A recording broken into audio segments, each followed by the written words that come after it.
Hey, what's up everyone, welcome to the video. Going to have a short chat about a topic that I get asked quite a lot by patrons, especially by people that I coach, and that is how to prepare for nationals, pro tours, world championships and stuff like that. But before we get into that, I want to say that this channel is sponsored by FFXIV.net. They're doing an amazing job, their platform is great, there's no bugs that I can find at least, and recently they put a very nice feature where you can put matchup specific sideboarding right into the deck profile, which is really nice. I really like that. I hope maybe we can get some integration like that for Flesh and Blood Online, that we can click like the, how to say, like which matchup we're facing and which sideboard we want to use, but that's probably something for the future. But when it comes to preparing for nationals and stuff like that, I think because of things like February.net and Flesh and Blood Online, which by the way is going to rebrand itself, I believe they're going to be called Teleshot.net, so depending when you watch this video, they might be Teleshot.net already, but for the remainder of this video, we'll just call them Flesh and Blood Online, because that's what they've been called up until now. But we're in a very golden age. We have February.net that keeps track of your win and loss record with the decks that you create on the platform and then play on Flesh and Blood Online. And then secondly, because of how fast-paced the Flesh and Blood Online client works, you can get a lot more games done in a much smaller time frame. And what I mean with that, like when I coach people, and I tend to coach on Tabletop Simulator because it's already a bit faster than playing with physical cards. Usually a game lasts like 20 to 30 minutes, but on Flesh and Blood Online you can get a CC game done in under 10 minutes, which means that if you set aside like 2 hours every evening to practice for a big event, you can very easily get like 6 to 12 games in, which is huge, because I believe one of the main things that lacks among the people that I coach as well is actual practice. And what I mean with that is, like, a lot of people that I coach have a very tight schedule, and because of that they don't have enough time to practice the decks they want to play as much as they should for a big event, and because of that they keep on making like these little misplays here and there, like missing a couple of damage there, missing a couple of damage here, and in a game like Flesh and Blood that can really snowball out of effect. Because if you think about yourself, like, you end up in this situation a lot where you are at, let's say you're at, your opponent's at 3 or 1 life, and you feel like, if I could have just done that 1 extra damage, I might have won. Well, that 1 extra damage might have been a damage you missed somewhere along the line because of improper sequencing. Like things like, if you play something like Viscera, you might play a Runeblade non-attack and then a regular non-attack, and you straight up miss a Rune Chant there, for example. So playing on Flesh and Blood Online really helps to fine-tune your sequencing skill. It helps you to see the line, like look at your hand, see a much more variance of different kinds of hands that you get to play with, and decide like how to play that out. And once that sequencing gets into your system and you know exactly how to sequence things optimally, then it becomes much easier to play against your opponent as well. Because if you know what the optimal play in your hand is, and what the second most optimal play is if you were to block with 1 card, and what the third most optimal play is if you were to block with 2 or even 3 cards, then it becomes much easier to make an informed decision. And if you already know what the best decision is, it really helps with the long run tournament fatigue that I hear a lot of people talk about. Because when I go to tournaments, I generally don't really experience tournament fatigue. Like, I do get unlucky that I saw in the Pro Tour that I get like full red hands or full blue hands, and I just straight up lose because of that.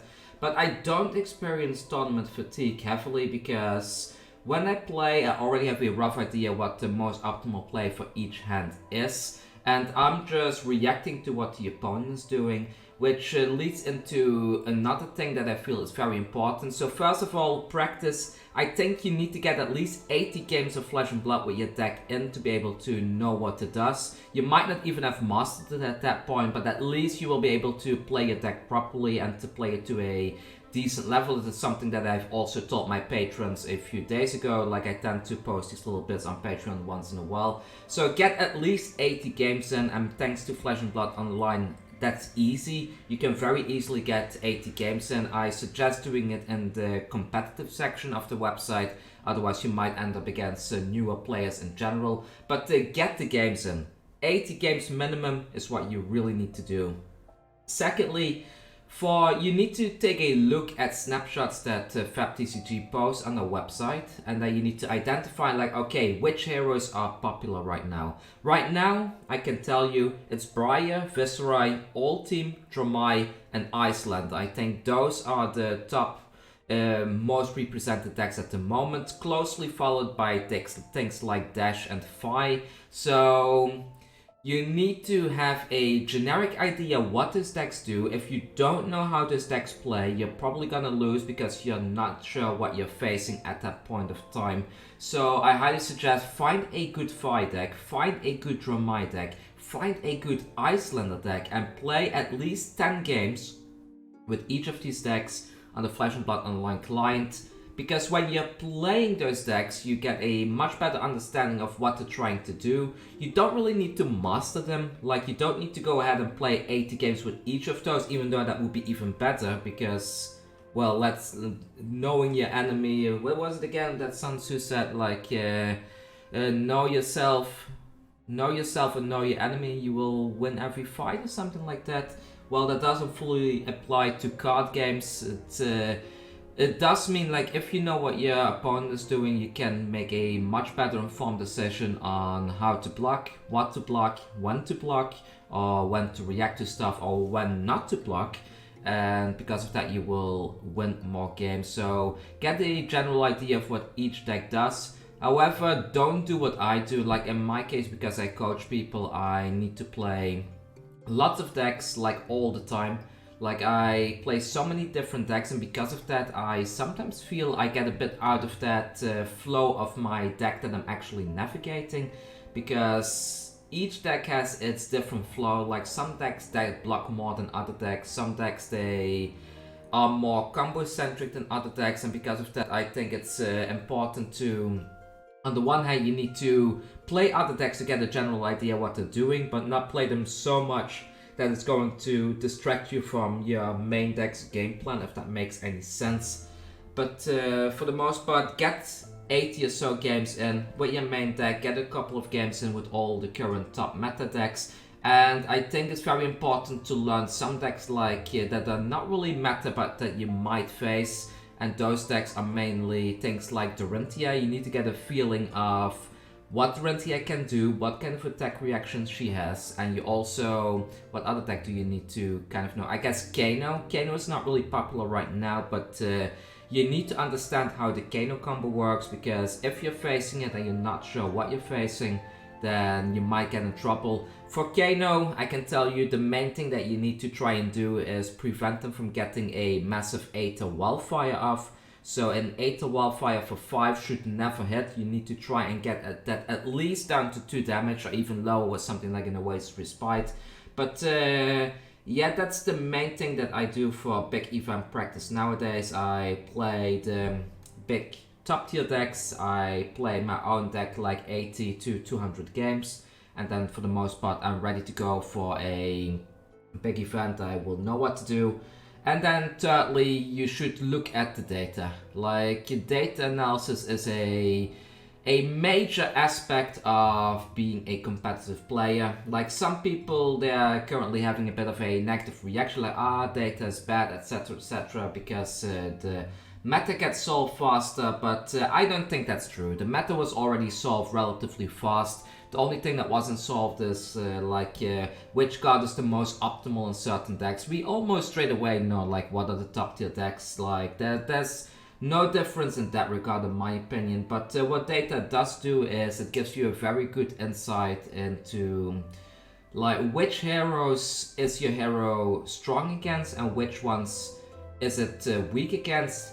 It's not 100% like that, because for some heroes, like Prism for example, like Prism has a very good matchup against Katsu, but Back in the day, lots of Prisms, they don't know how to play against Katsu because they don't know what the combos do. And that's another very simple example of not knowing what your enemy does, and then because of that you kind of lose because of the lack of information. But a good Prism player can win from a Katsu almost all the time, so following the data purely is not always accurate, but it does give an approximation of what is good against what, and you need to take a look around, maybe ask around in your local meta, ask your fellow players that you know that will be attending the event, like, hey, what will you be navigating? And then based on that, you need to decide if you can identify a deck that is strong against most decks that you will likely be facing. And when you do, you should probably start learning that deck, unless that's a deck that's really not your style. Because I feel playstyle and personal play preferences, they weigh in heavily in your deck's performance. If you're playing a deck that you're not enjoying yourself, if you're playing a deck that you're simply not good at, like certain playstyles you're just not good at. For example, back in the day when Prism was still live, I played a significant chunk of Prism games, but I never became good at the Prism game because it's in such a different way of playing the game in general than, for example, a Dash would or a Fi would. That it's a playstyle that never really resonated with me. So find a deck that has a playstyle that resonates with you. Make sure that it has a good matchup against the majority of the meta that you're going to face, and you're likely going to be stacking the odds into your favor to win a big event. But the next thing is also very important, that when you have these big events like Nationals, I believe in some places there are like 70 people joining the Nationals, or 64 in other cases. When 64 people join the Nationals and only the top 8 are considered winning, that means that that doesn't mean that there are 8 people winning. Well, it does, there are 8 people winning, but there's also 56 people losing. And when you're going to a big event, you can almost assure yourself that the people attending those events, they are likely at a similar skill level to you. And because of that, it's very likely that you end up in that 56 people pile that lost instead of the top 8 ones that won. So it's good to not set your expectations too high. Even if you do the perfect practice, you come with the perfect deck, you have the... Even if you have the best matchups, you only face decks that you normally win from, things can still happen.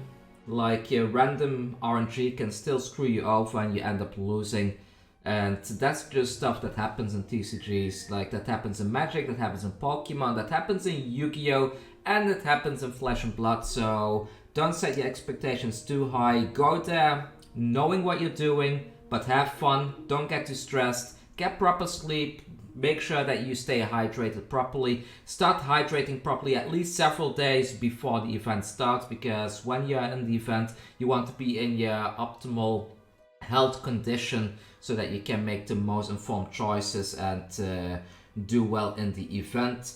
And that's pretty much all I have to say today. I hope that this video was useful to you. I know that I've been rambling on a bit, but I've been getting this question a lot the past week, and I felt like if I just make a video like this, then I can link this to my patrons, and on top of that, it's probably useful to a lot of people out there as well. Again, this channel is sponsored by February.net, as well as all the great people over on my Patreon that every month give a small donation for me to keep doing this. If you want to help the channel out, you can do so by subscribing, liking the video, and leaving a nice comment down in the comment section. Or, of course, you can support financially by joining patreon.com or becoming a channel member.